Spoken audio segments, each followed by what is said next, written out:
Greetings once again, fellow book lovers. It's time for another edition of Shelf Life Book Reviews Online, where I present to you a book that I've read, reviewed, and recommend. But first, a plug for the latest issue of Shelf Life. For those in London, Ontario, and area, the latest issue, August-September 2026, is being distributed. You can find it at many bookstores downtown, various other stores around the city, such as the Real Canadian Superstore on Oxford East, and many other places. There are over 30 book reviews in this issue, something for everyone.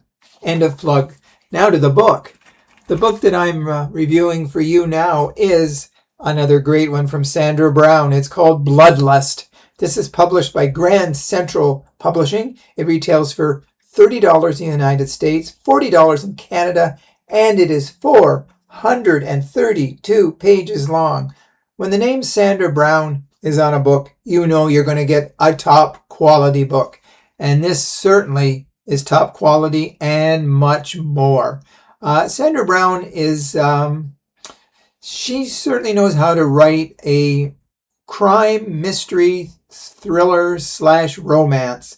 All her characters are very well defined, they're very well written, and we hang on every single word she writes.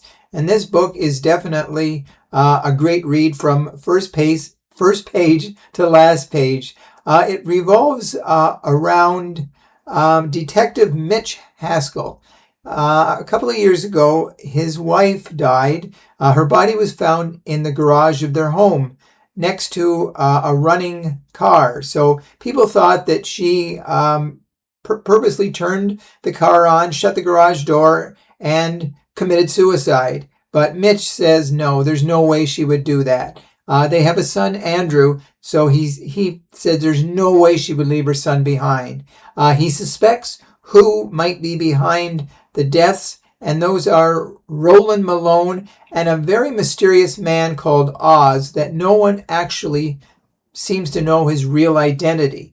So a fellow detective at work, actually his boss, John Bowie, decides to send or force Mitch to go to a therapist because he needs counseling. He's having anger management issues. He goes to bars, he gets drunk, and he tears up the bar. So he says, you've got to get help. So he goes to meet Dr. Dylan Reade. And it's a very interesting relationship between the two of them. When he first meets her, he's very cynical. He's just acts like he doesn't really care. And then suddenly, after hours, she finds him in her office. He's picked the lock. So when the book begins, we kind of think that Mitch is a sort of a jerk, that we don't like him, but we realize what has caused his behavior, the death of his son, his wife, that he has never, ever gotten over. Now, his son, Andrew, has gone to live with his in-laws because they don't think that Andrew is safe in that environment because Mitch is like a lit fuse that you never know when he's going to explode. So the book really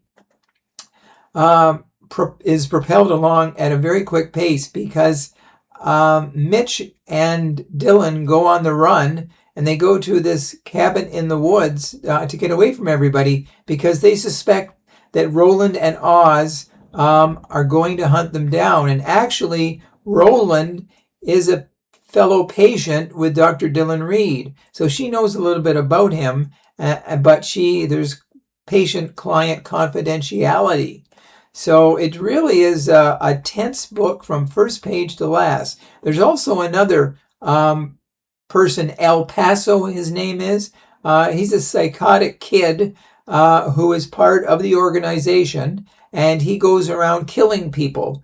As Roland and Oz tell him to. But there's also a drug running operation that Oz and Malone are part of too. So it's really a complex story. And as Mitch suspects who Oz is, he wants to bring him down in the worst possible way. So this book really, like I said, it's got so much going for it. There's so much happening on every single page. And by book's end, you sort of are glad that Mitch and Dylan have found one another. He's very protective of her, and she's protective of him. So, but this is Sandra Brown at her best. I've never read a bad Sandra Brown book. So if you like mystery, thriller, crime, romance, this book is definitely one you have to add to your must-read list. So hopefully you do purchase it. If you do, drop me in line and let me know if you do agree with my review. I do thank you for watching. I'll be back again very soon with another exceptional book. And until that time, as I always say, stay safe, stay healthy, stay in touch, and I will see you at the bookstore. Bye for now.